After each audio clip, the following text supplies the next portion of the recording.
Salut tout le monde, c'est Biscornu. Aujourd'hui, je voulais faire une petite vidéo pour faire le point. Il y a plus de 2 ans, en 2021, j'ai créé Biscornu. C'était un journal qui donnait la chance à n'importe qui de pouvoir s'exprimer artistiquement dans un bulletin entièrement illustré. En fait, le but à travers ce média axé sur les arts visuels, c'était avant tout la libre expression dans un premier temps et la sensibilisation culturelle. Parce qu'à ce moment-là, voilà, faut le rappeler, on était en plein Covid et donc les galeries étaient fermées, les artistes pouvaient plus exposer, c'était un peu compliqué.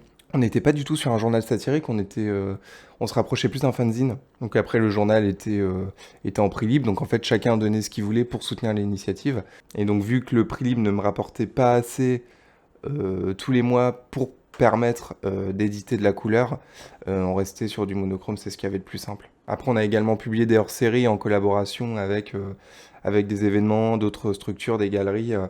Et là, pour le coup, ouais, on partait sur de la couleur parce que le rendu était vraiment top. En fait, la principale condition pour être édité dans Biscornu, c'était de se donner les moyens, en termes de temps, de pouvoir nous fournir quelque chose. Et après, évidemment, on ne publiait pas des messages d'ordre politique ou un peu provocateur. On évitait, voilà, c'était pas le but du journal.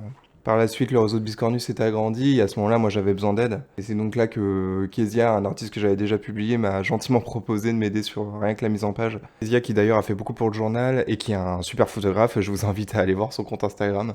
Il a notamment fait le site internet vitrine de Biscornu, un site qui résume bien le journal et on pouvait suivre les événements à ne pas manquer, les événements passés. Et ouais, c'était assez bien fait, ouais. Et après, on a commencé à voir un petit peu plus grand, on a commencé à organiser des expositions collectives. Généralement, on arrivait à trouver des lieux, genre des restaurants, des bars, des galeries qui acceptaient de nous exposer. On organisait des vernissages à chaque fois pour l'événement, pour que les artistes puissent se rencontrer entre eux. Et à la fin, c'était plutôt cool parce que ça pouvait mener à des collaborations, à des amitiés.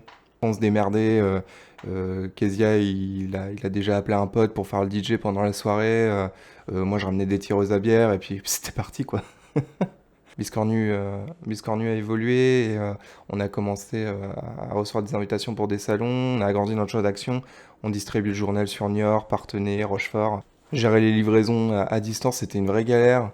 Mais bon, ça en valait la peine. Même si pour tout avouer, je pense qu'il y a des lieux qui n'ont jamais reçu leurs journaux. À mon avis, c'est fort probable. Vers le mois d'octobre 2022, on a commencé à organiser des apéros dessinatoires.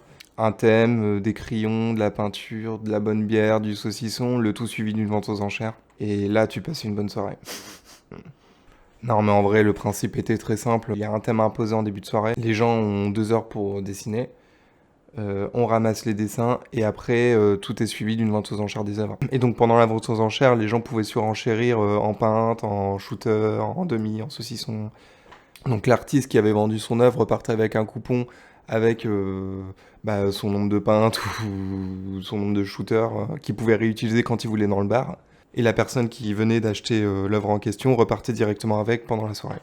Plus on en organisait, plus la communauté s'agrandissait. Il y a une fois où on a commencé la vente aux enchères à 19h, on a fini à minuit, voire 1h du mat, parce que il y avait tellement de monde, tellement d'œuvres à présenter en fait que ouais, fallait prendre le temps. Même si à la fin j'avais plus de voix, ouais non, c'était très très cool. Ouais. Et puis on continuait à éditer le journal et j'avais de plus en plus d'illustrateurs de BD qui me demandaient à être édités. Et en fait, le problème avec les planches de BD, c'est que je pouvais pas monopoliser euh, trop de pages en fait sur le journal. Et c'est donc en fait quand j'ai appris que les comics américains ne sortaient plus en France vraiment sous format comics, mais qu'en réédition, que là je me suis dit c'est vrai que c'est con, ça nous manque quand même de plus avoir ce petit format BD qu'on pouvait trouver en librairie ou dans les bureaux de tabac. Donc j'ai commencé à contacter des illustrateurs qui souhaitaient être publiés dans Biscornu en leur proposant d'avoir leur format comics et de pouvoir éditer toute une saga qui serait vendue en librairie. Passer mes week-ends à travailler sur Biscornu, ça me fatiguait et ça me générait un stress considérable. En fait, toute bonne chose a une fin et là c'était le moment d'arrêter. Donc c'est bien, j'ai pu penser un peu plus à moi, j'ai repris une activité artistique. Même si en regardant cette vidéo, vous savez très bien que en fin de compte, je pouvais pas arrêter comme ça. En fait, j'aime produire du contenu et, et j'aime collaborer avec des artistes. Et pour ça, bah, quoi de mieux que la vidéo en fait.